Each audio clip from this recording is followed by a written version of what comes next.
Good afternoon, everybody. Thank you for coming. I'm Robert Herrell. I'm the Executive Director of the Consumer Federation of California. Good to see some of your faces. I know many of you. Today we're going to present the latest in a series of talks that we've been having, some on Zoom, some in person, about what we've called, Are You One of the 19? And what are we referring to? So recent studies and reports have indicated that there's 19 households in the United States that kind of own and or control a sort of alarming amount of power, economic wealth, et cetera, in this country. And that has profound implications on public policy.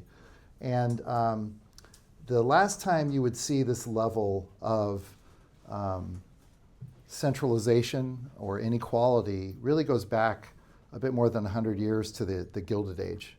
And the reason I mention the Gilded Age is not to make all of us feel old or young or something in between, but to just point out that the Gilded Age, to oversimplify things, really led to a whole series of reforms in the country.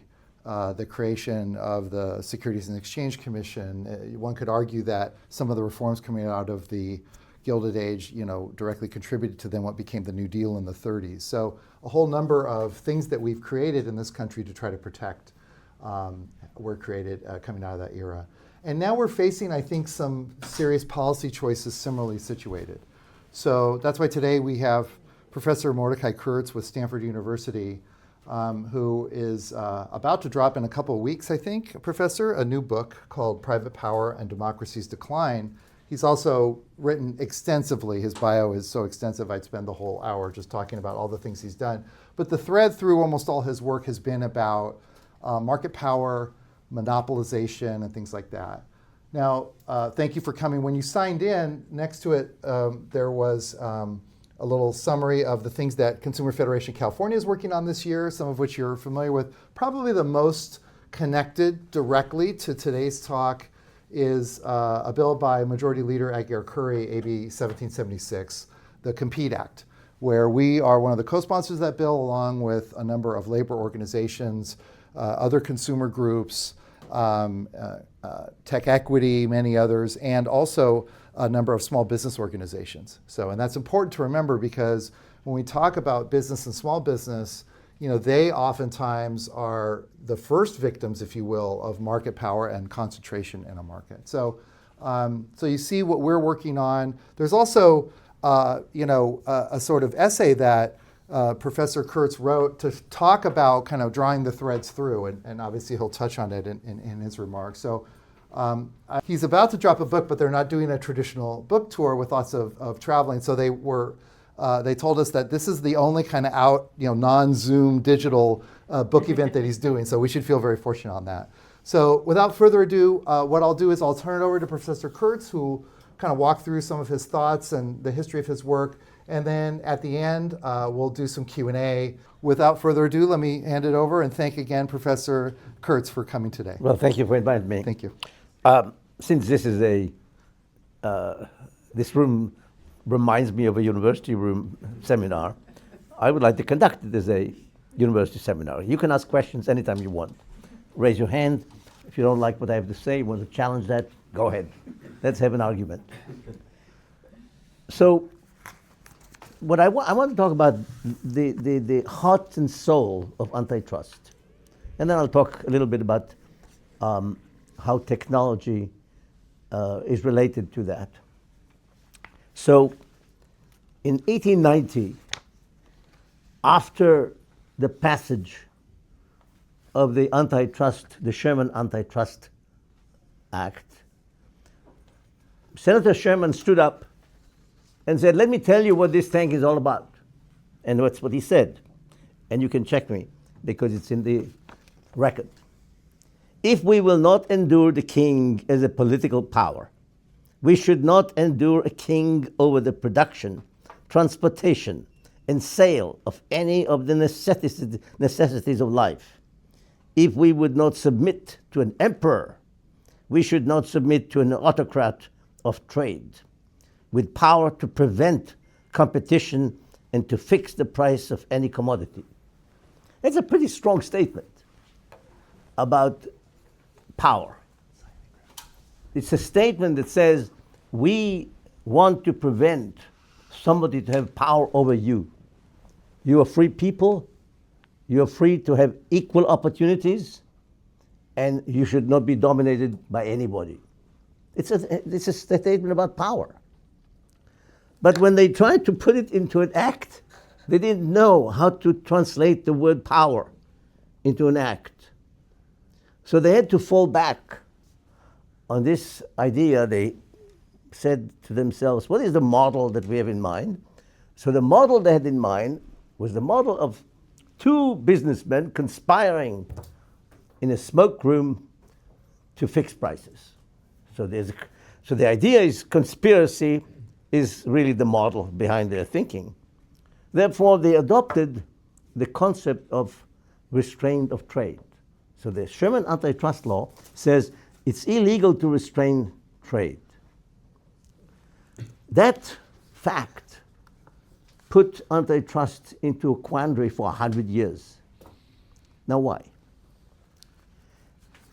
First of all, they didn't know exactly what it meant. When they came to the judges, they didn't know what it meant. What does constitute restraint of trade? So the Congress then was compelled to pass the Clayton Antitrust Act in 1914, and then the Robinson-Patman Act in 1936. These were acts basically are, think about them the way I think about them, these are recipes that state what constitutes antitrust. But in fact, the wording was the problem. And to some extent, California is now proposing an act which I think is called the Compete Act, AB 1776. Also about words. Why? Because Cartwright in 1907 modeled his thinking on Sherman, because he thought also that antitrust means a conspiracy. Therefore, what the new act is doing is saying, no, it's not only conspiracy. It's even if one person takes action that restrains trade, it's already a violation of the law. But think about it. It's all verbiage, arguments about words. Instead of two is one, but the difference is enormous. So let's just briefly go over what happened in history, and that is antitrust went through many evolutionary stages. And then in the 1950s came about a group in Chicago, and they, financed by massive financial support from corporate entities, they launched a fascinating project that aimed to water down even that. Even the small amount that was already been used in terms of precedents, because during the time, precedents began to build up. Cases emerged of bad faith in negotiations,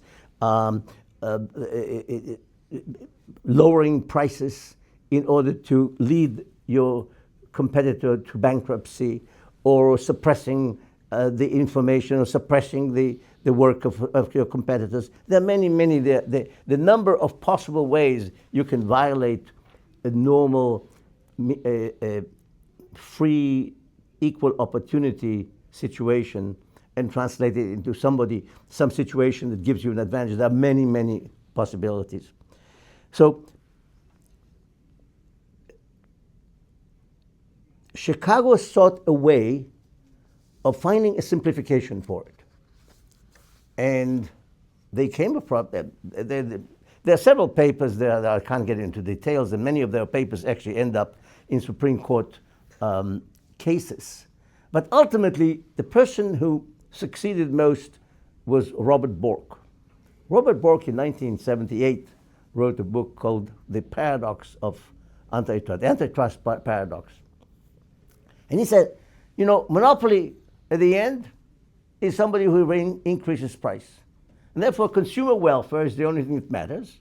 And as long as the price is low, it's okay. The only condition we want to guarantee is the market will function. But what does market function means? Free entry. And indeed, free entry was an important element that was even in the early stages of the antitrust was agreed upon. That free entry is a very big condition.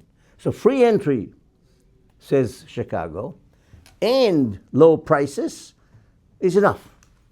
And that simplification was elegant, was clear, judges could understand it, but was fundamentally flawed and wrong.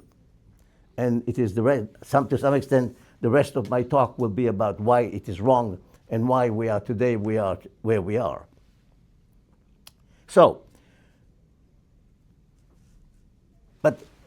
number one, you have to understand the current state of affairs in the United States is that indeed that free entry and open market with no limitations on anybody else to do anything, and prices not exceedingly high. These are the only criteria the judges need to look.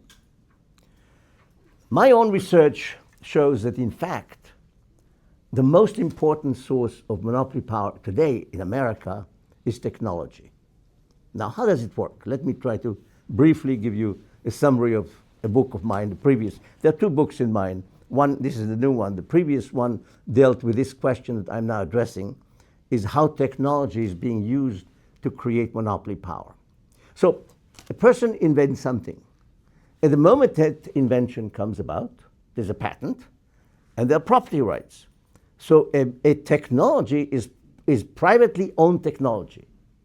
In America, if you innovate something, you have right to it. And the way the law works is it allows you to charge anything you want for it. But think about it. If I have an advantage in the market, I'm ahead of everybody. I'm now making a tremendous amount of money. Consumers getting used to my product. My technology becomes the standard. Now I'm beginning to build my market power. How do I do it? Number one, you have patents over patents over patents over patents. You've got pyramid of patents built so that over many, many years you have so many patents that the competitor can never, ever break in. Secondly, you buy all your competitors. Every competitor comes up, you buy them. Google, in my counting, acquired 250 companies, I believe, between when it came about to the world. I think it was born some in the 1990s, and today. Each one of these companies in America, Google or Microsoft, these are companies, these are empires. They have hundreds of companies they've already acquired. Then there are other methods, as I indicated to you a few minutes ago, I mentioned, apart from buying the competitors, you can buy the technology of the competitors and put it on the shelf and put it away. You can have bad faith negotiations with your suppliers because they are now powerful. So now the question is, how does that, what happens is you have now built yourself so much power that competitors cannot challenge you. And in fact, it is absolutely an empirically recognized fact that monopolists aren't really challenged. And in fact, companies that acquire monopoly power acquire it for a permanent situation. Even if somebody decides to challenge you. And what does it mean to challenge you? It means to invent something new. So to compete technologically means to invent something new. This is very different than normal competition that we are thinking about. Normal competition that I think about, if we go into economics class, I teach price theory, the way you describe it is you've got a market, you've got many firms, many consumers, and if the price happens to be high, then all the firms increase their output and the price goes down. If the price is low, some firms cut back their outputs and the price goes up. So the price goes up, goes down, firms increase output, decrease output, but nobody goes bankrupt, nobody disappears. If you have technological competition, you have to invent something new and take the monopoly position from a monopoly position, which means a monopoly is being replaced by a monopolist. This is at best, which means that this is why there's no being challenged. Virtually 99% of all firms, startups in Silicon Valley, are created in order to be acquired. And the plan is to be acquired. So, as a consequence of that, the fundamental proposition I'm making is that under free market capitalism is there are no restrictions, there are no limitations, there are no regulations. It's monopoly power is guaranteed to be a permanent fixture of it, which means the only way, so that the basic motto of this book is you can have democracy and you can have free market capitalism, but you can't have them both. This is the fact. So now I'll make a full circle now, and I will then explain why the Borg position is wrong. Number one is because if you have free market capitalism, you are going to generate monopoly power. This is a basic proposition that I tried to prove to you. But it's more than that. In other words, it's far more than that. If you want to prevent a monopolist, and antitrust clearly wants to prevent monopolists, you prevent it at a very early stage when they begin to acquire that power. When I describe the building up monopoly power, it takes time. And there are lots of signals, information available to understand how market power gets built. And antitrust should start at a very early stage. Shouldn't wait until the monopoly power is fully established. That's number one. Number two, and this is in my notes I have that I've distributed to you. It's in the last page. So that's number one. Number two, lower price might not be the right thing to do. It might very well be a predatory pricing. As you know, predatory pricing is the method of cutting down the price, getting your competitor to go bankrupt, and then you raise the price again. So low price is not the correct criteria to begin with. It's simply wrong. Thirdly, there are many other business practices apart from price. Bad faith in negotiations, treating your workers badly, cheating your people that you make contract with, and all kinds of other things. There's a litany of cases in the books on that. And finally, the most important thing, when monopoly power, as we have today in the United States, which has now expanded widely in virtually all industries, you can talk about the airlines being consolidated, or you worry about the goers to concerts being monopolized by a small firm that tries to lock the market. These are the small potatoes. The big potatoes are the large corporations that have monopoly power. And let me now explain to you by a simple example how it works. Apple Computers is not a monopolist by any legal terminology. Free entry. Anybody can go in and create a smartphone. There are many smartphones in the world. Apple, in fact, in 1921, I've got numbers, but I don't have the numbers for 26, but I've got numbers 21, so it is good enough. So in 2021, Apple number of units of the iPhone sold in the world were no more than 15% of the total number of units sold in the world. 15% is not the dominant position. There are 15 other producers of smartphones. But Apple has a technology that it owns. That technology is a unique technology which incorporates several major advancements in physics that were in fact financed by the federal government, by the way. The research on them was financed by the federal government. But that doesn't make a difference because they're entitled to receive it like anybody else. It's a free good. But the patents they have created a massive structure that gave them an advantage on the top quality. So as a result of that, those 15% concentrate on a top segment of the market. And on that segment, their margin of profits 70%. Because a high phone costs them about $180 to make, and they sell it to you for about $1,000.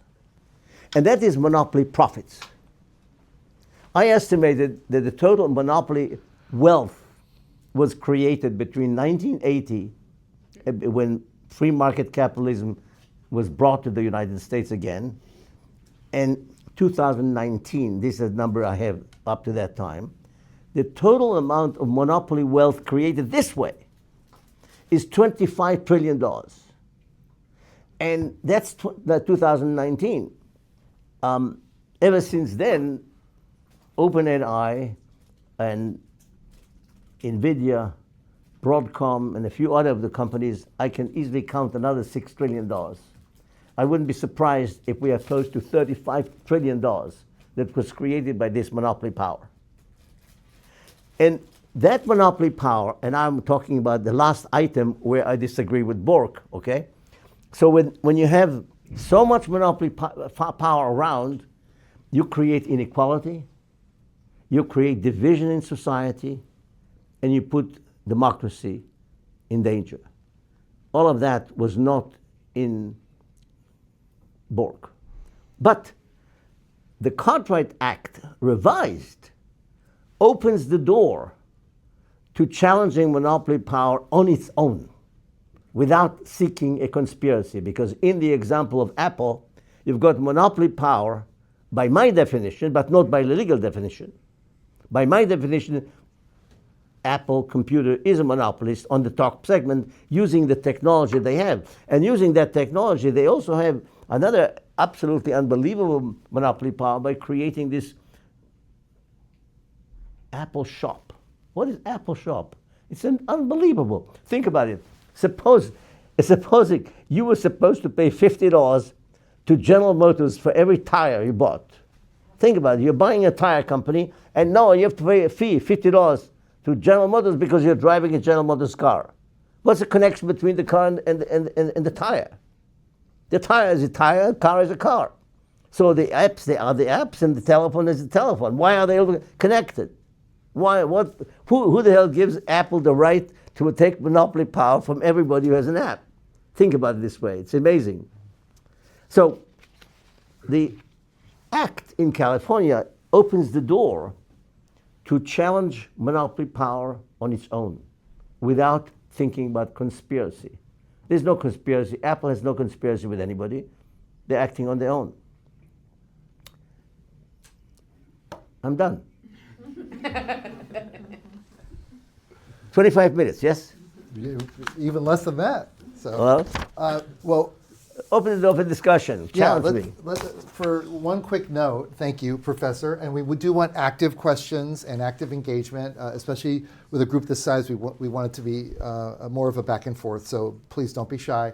There's food and drinks, cookies. We'll open the cookies up so you don't feel like you're the person opening the cookie container. I know that's what was going in your heads. But just a quick mini lesson, because I think Professor Kurz has a few years on me and I have a few years on most of you.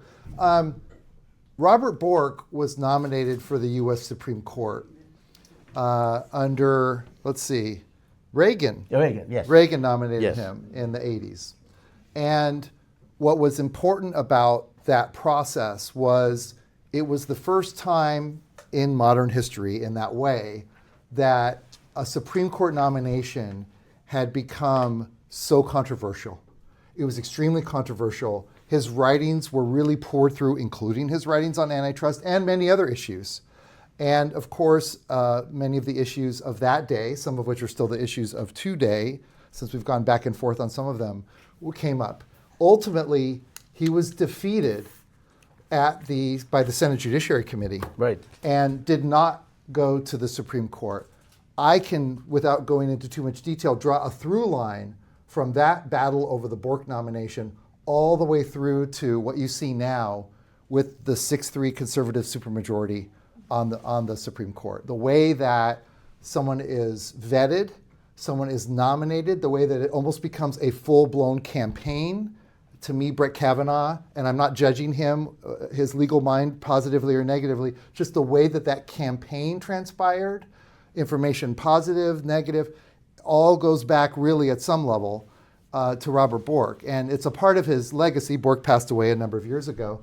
It's a part of his legacy that I think is really a bit unfortunate in the politicization, but the writing is very important. So I just wanted to kind of put a little contextual asterisk about Robert Bork and the sort of so-called Chicago school, of which Milton Friedman also was part of that Chicago school. He's sort of the fundamental founder of what we then think of as sort of trickle-down economics and the Reagan economic plan of the 80s and things like that. So, since you said that I didn't take all my time, I'll take another 5 minutes. Please do. I'll tell you. No, I try to avoid. I was told to speak for 25 minutes, so I did. So let me tell you what I think. My proposal in my book, I have certain proposals of how antitrust should be revised. Okay, so first of all, what I'm proposing in my books, in 2 books, is antitrust should acknowledge that suppressing of market power is the purpose of antitrust. Make it simple, clean. Power is the source of all evil, and it is power that we want to curtail. But we are always going to be in a dilemma.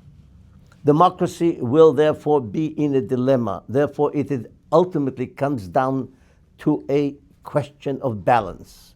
Because on the one hand, we want innovations, and we want people to receive monopoly power over their innovations in the form of patent. But we want it to be short time. We don't want it to become a basis for an imperialistic monopoly power that goes forever.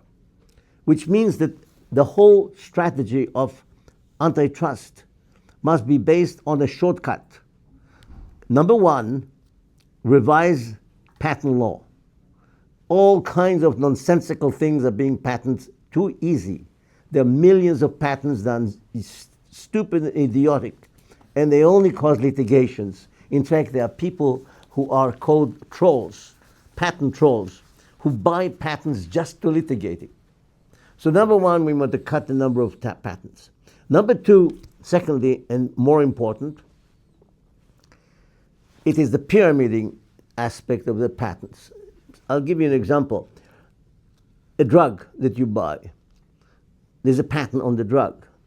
Then the manufacturer decides that you take it in the morning and the evening. They patent the timing at which you take it. The timing at which you take it, the way you take a drug is also patented. Now, how many patents do you think we can have on a light bulb?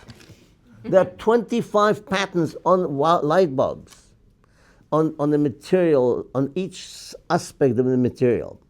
In other words, we need to cut back on the possibility of building empires this way, and the way to do it is simply by defining a patent to be secondary if it depends on a primary patent. There's a primary patent, which is a basic idea. Then there's a secondary patent based on it. So the secondary patent, we give it only 10 years, half of the time. So secondary patents receive only half of the time. Number 2, we must put substantial limitations on acquisitions. Why? Because technological concentration is as dangerous as product concentration. All that we can see, the Consumer Federation is very interested in consumers. I understand that. And that's why they're looking at the products. But I'm telling you, you have to start at the beginning where the power begins. It begins with the technology. and you want to prevent these technological empires, if we took each one of these $2 trillion companies that we have today and created out of them 10 $200 billion companies that will truly be competing and innovating, will have more innovations, more products, more productivity, and better conditions for everybody.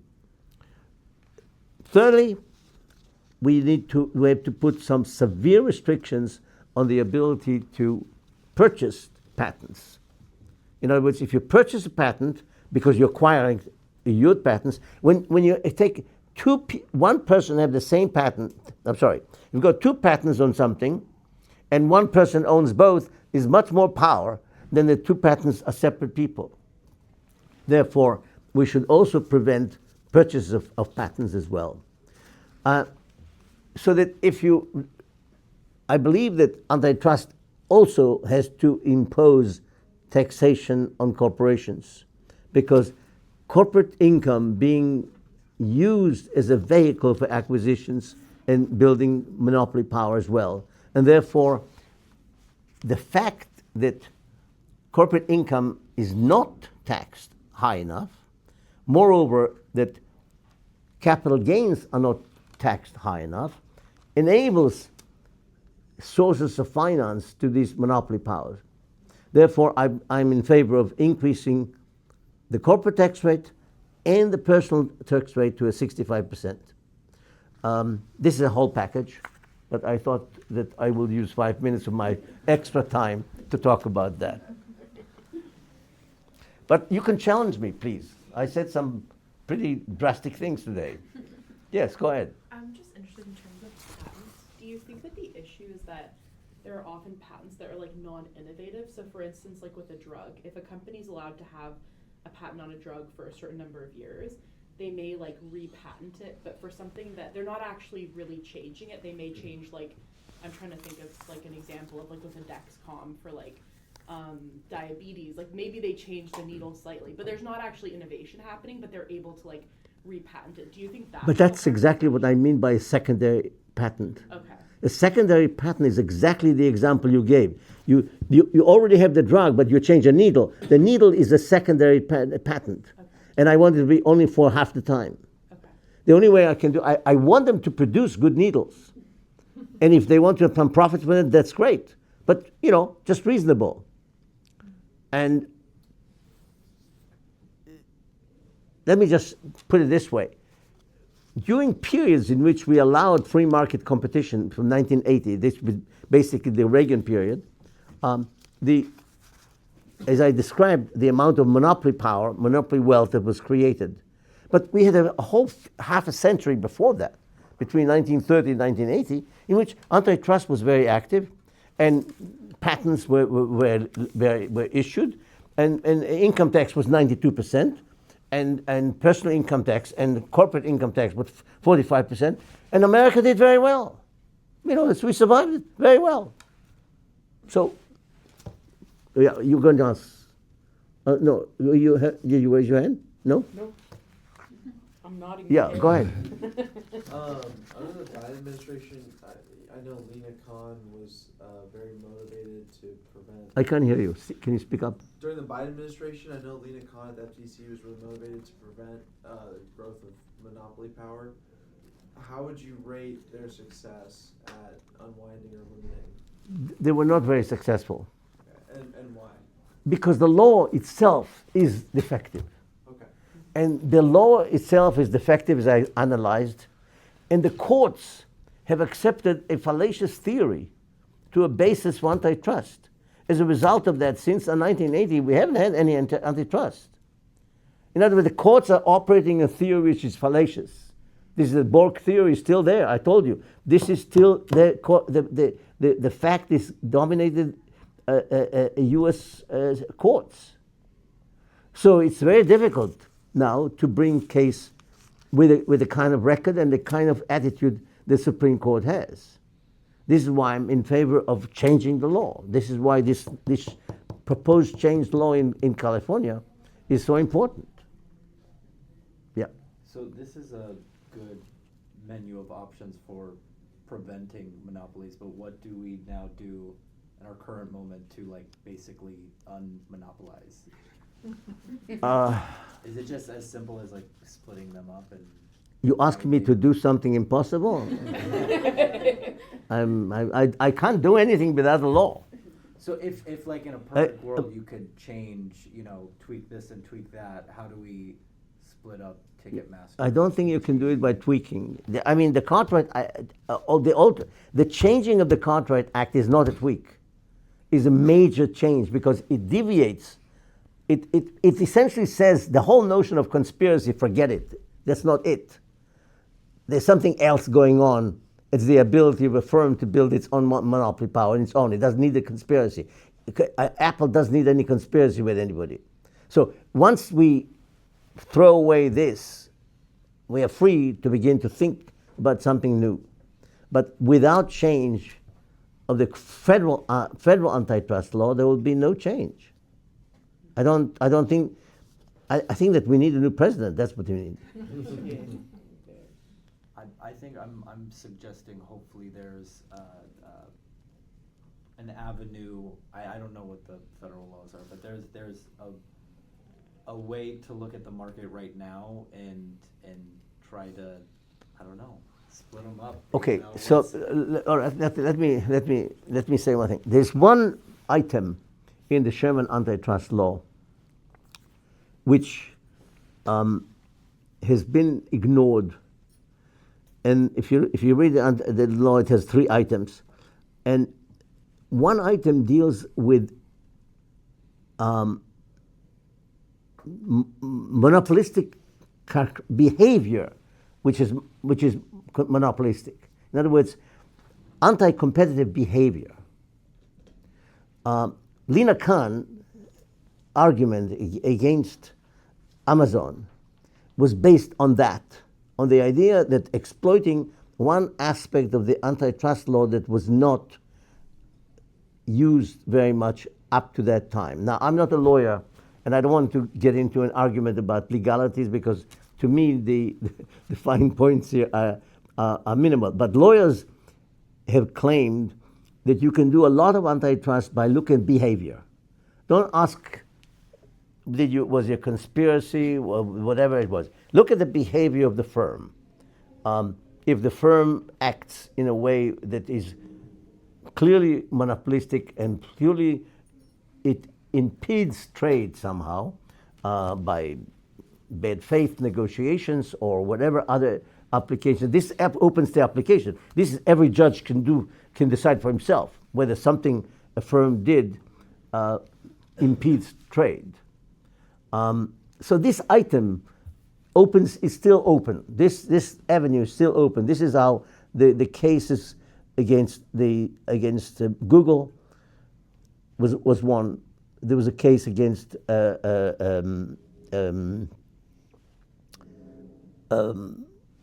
Facebook that was also based on the same principle, on how they act. In other words, Meta. The case against Meta was based on the idea they acted in certain ways that was exploitative to the consumers. But this is an item on antitrust which is very difficult to prove because you're talking attitudes. You have to get into the brains of the behavior of somebody. But this is what the big money is. The big money is where I told you, the $35 trillion. And that will change only if we change the law. Yeah. Can you talk a little bit about the impact you see monopoly power having on our democracy right now? Well, what I'm arguing is monopoly power, when it's widespread, it causes enormous inequality. Why? Because the monopoly power that I'm talking about is monopoly power which is created by innovation. It's you use something legal. It's legal to innovate, and it's legal to acquire monopoly power. But then you build it into a monstrosity. So that means that the big money was made by those who started this. So those who started the company and survived, they worked very hard. Then the stock went public, and a stock that cost them 1 penny cost $100. So when you translate 1 penny into $100, you can make $1 trillion. Think about it. How can you make $1 trillion in one lifetime without such big bang? You have to have a big bang in order to make $1 trillion. So if this is, I'm losing my train of thought here. What your question was? The impact that. On democracy. Yes. Yeah. Okay. So now what happens is, but the people who were making that money, there were only a very small group of people. These were the innovators. There were many. There could have been a large number of venture capitalists who invested, and financial advisors. They made the big money. But what did you make? You bought the stock when the stock was $100 already. So you made between 100 to 102. So you made $2. I'll clap for you. They made the big money. You made very little money, even if you bet. And most Americans don't buy stocks in startups. As a result of that, this mechanism creates enormous inequality. First of all, it creates billionaires. This is how billionaires get created. And it creates centers of power, because economic inequality is political inequality. Money is power. If you take the axiom that money is power, then economic inequality is political inequality. That means that people that have more money become part of centers of power, which then distort democratic process. Laws are being passed not which is best for society. But this is only one picture, because there is another side to this story, is how technology mixes up with it. But this will take us a long time, and I don't want to get into it. So you can read this in this book. Yeah. I guess I'm curious. I think taking, maybe I'll push back a little. I'm curious about your perspective, but taking. Go ahead, as hard as you can. Taking Apple's. I can take it. So thinking about the smartphone. I'm sorry? Thinking about like the iPhone. So The iPhone. iPhone's like 15% of the market, but it's a huge share of the U.S. market because Americans are really wealthy. That's right. I forgot to tell you, Apple in 2021 made 44%, 15% in number of units, but they have 44% of the market revenue, the world revenue. Right. So I guess I see that market, from my perspective, I get advertised to all the time by Samsung for their Galaxy smartphone, by Google Pixel.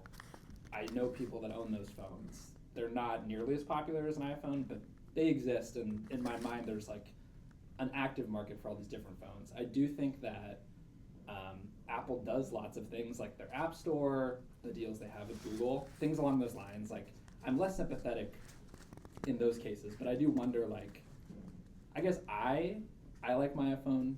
A lot of my friends have iPhones. You have an iPhone? Yeah, and like the integration Apple has is really nice. There's like lots of things that I feel like consumers do. It's a terrific really phone. No, it's a terrific phone. Right, and so I guess I'm wondering, like, would we be better off without that? No. That, like, No. in a smaller I don't market want where us to there's be more- without.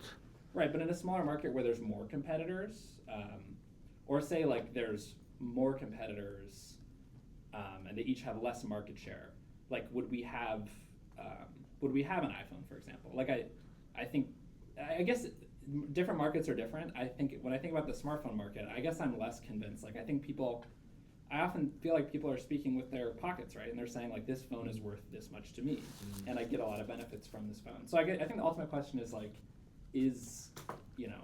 are we better off with or without the iPhone? Like separate from the democracy question, I think there are good questions. No, but you're making a serious mistake. I'm not proposing that we should do without the iPhone. I want the iPhone. But if we nipped the No. apple in the bud, Hear me out on that point. I want the iPhone to sell not for $1,000, but for $300. Because then Apple will make a lot of money.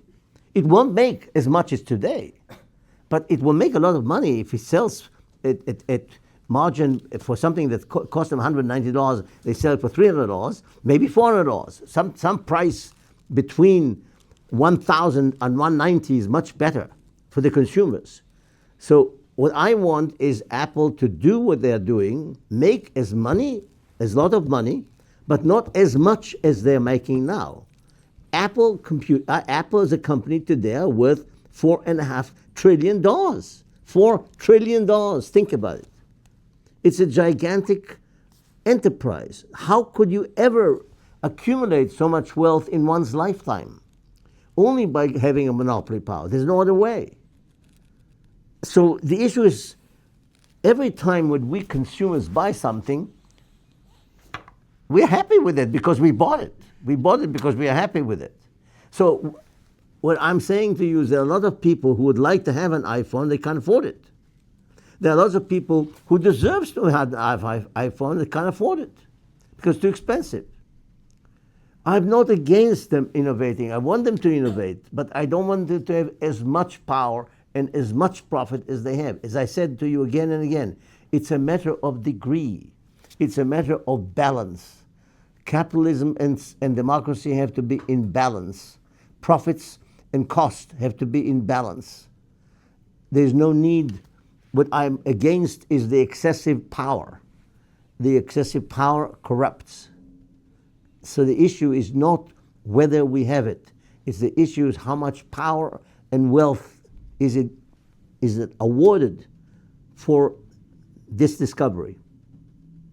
And what I'm saying to you, the United States, for 50 years, between 1930 and 1980, didn't have billionaires, didn't have trillionaires. We have income tax was 92%, corporate income tax 45%.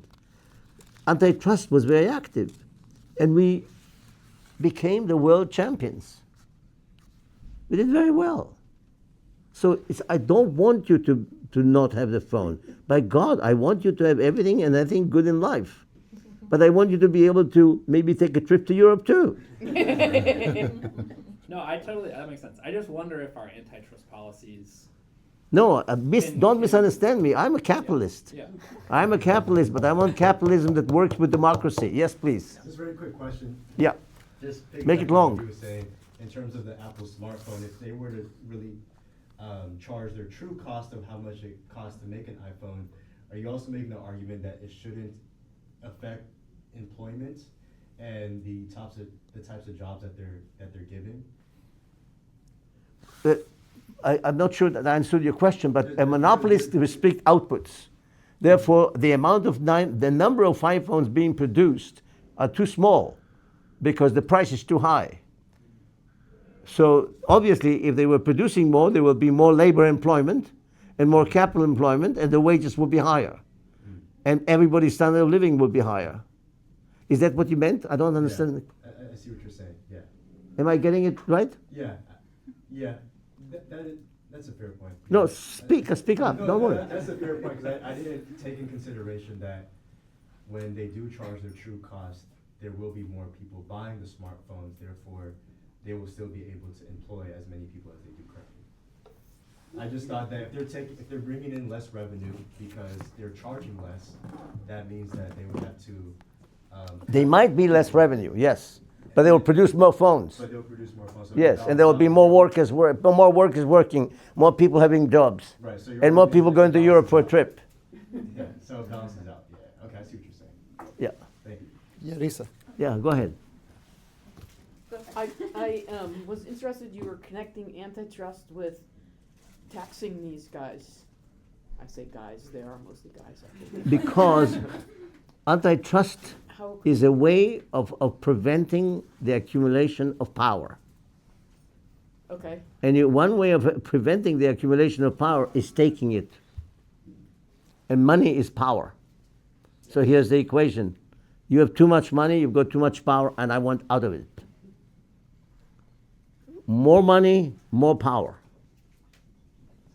Taxation means less money and therefore less power. okay, so they're not yet. I think we're losing people now, and maybe we should close. Okay? So let me, first of all, Yedisa, did you have a? I just wanted you to speak a little bit of how this affects employees and, the labor force itself, how much you get paid, the whole monopsony. If you can speak a little bit on that.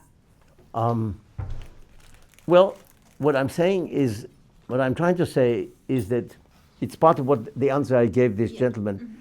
If you have monopoly power, then prices are too high and employment is too low. And people have not enough money to buy, and therefore the economy has lower production level, smaller wages, less profits, normal profits, the ordinary companies making ordinary profits, and everybody's worse off except for the possibility of small group that are benefiting from these. So it is the inequality, but in the macro, it results in less employment, in less income, ordinary people, fewer jobs, and less growth. I believe there is some evidence which I'm not willing to stand completely behind, and that is that there is an evidence that it actually reduces the growth rate of the economy as well. And one evidence that was presented that way, the evidence that is presented for that in the literature, is that there's growing evidence that many of the acquisitions are shelved, which means good ideas are sometimes being put away in order to preserve the existing market. So large monopolies very often preserve their power by shelving and suppressing competing innovations. As an example, I know that DuPont has nylon as a main product, but they have 200 patents around nylon, which they don't use. But they are there just so nobody else will use it. So that gives you a summary of how to think about it. Yeah. Thank you. Okay, thank you. And then you also have what's sometimes called catch and kill. So Yes. Meta acquiring Instagram, Meta acquiring WhatsApp are two good examples of that, where they knew that technologically they were beginning to get beat by those companies, and they were starting to see consumers move over. So they made a bunch of promises to the founders of WhatsApp and Insta. You can see A few threats. their thoughts on the record about what they were told and then what actually happened after they were acquired. And they're no longer involved in those enterprises at all. And that was the whole kind of idea, right? When Zuckerberg talks about engagement, right, that's about the more time you're on any of the platforms, the joke goes, if the product is free, you are the product, right? Because they're monetizing that. The more engagement they have, the more you're allowing them to monetize your data and information. Just a couple clarifications that came up through here. On AB 1776, which again, there's a wide coalition. You're probably being visited by one or both sides on that issue. You've got, and in the Sherman Act, and I'm oversimplifying, and I'm going to apologize in advance to the professor for doing this, you have at the federal level provisions about conspiracy, as the professor talked about it, between and among players. You also have provisions at federal law on individual, what's called single firm conduct, oftentimes. The Cartwright Act at the state level, which goes back to 1907, if I have my dates correctly, never really had that full single firm conduct. And so that's why, on a bipartisan basis, Buffy Wicks and Jordan Cunningham in the state assembly asked, and we supported that resolution, to urge the California Law Revision Commission to take a look at this. And they did so for more than 3 years. And the findings of that detailed study, which, to be honest with you, in a few areas probably doesn't go as far as the Consumer Federation of California would like, is what's in Assemblymember Majority Leader Aguiar Curry's bill. That's the core. And experts, including experts who've spent most of their career working as corporate defense counsel in antitrust cases, were part of that process. Now, I'm not saying that every expert that was consulted agrees with every single thing in the final recommendations, but the Law Revision Commission, which doesn't do anything quickly, and which took more than 3 years, the bill is the product of that. And Professor Kurz, we really appreciate you talking about how it's the beginning, because it is easier said than done. Your questions are very good on these topics. It's the beginning of trying to kind of turn that ship to reflect what we're now seeing over the last number of decades in the marketplace, especially when it comes to technology and innovation. That's why we argue that passing a bill like 1776 actually improves innovation. It's why a number of small business organizations support it, for example. So there are cookies, there are drinks. If you have colleagues in your office, feel free to take another sandwich. It's not a problem. I want to thank the CFC staff for putting this all together. I particularly want to thank Professor Kurz for coming up here to Sacramento and talking to all of you. So thank you very much. Very much.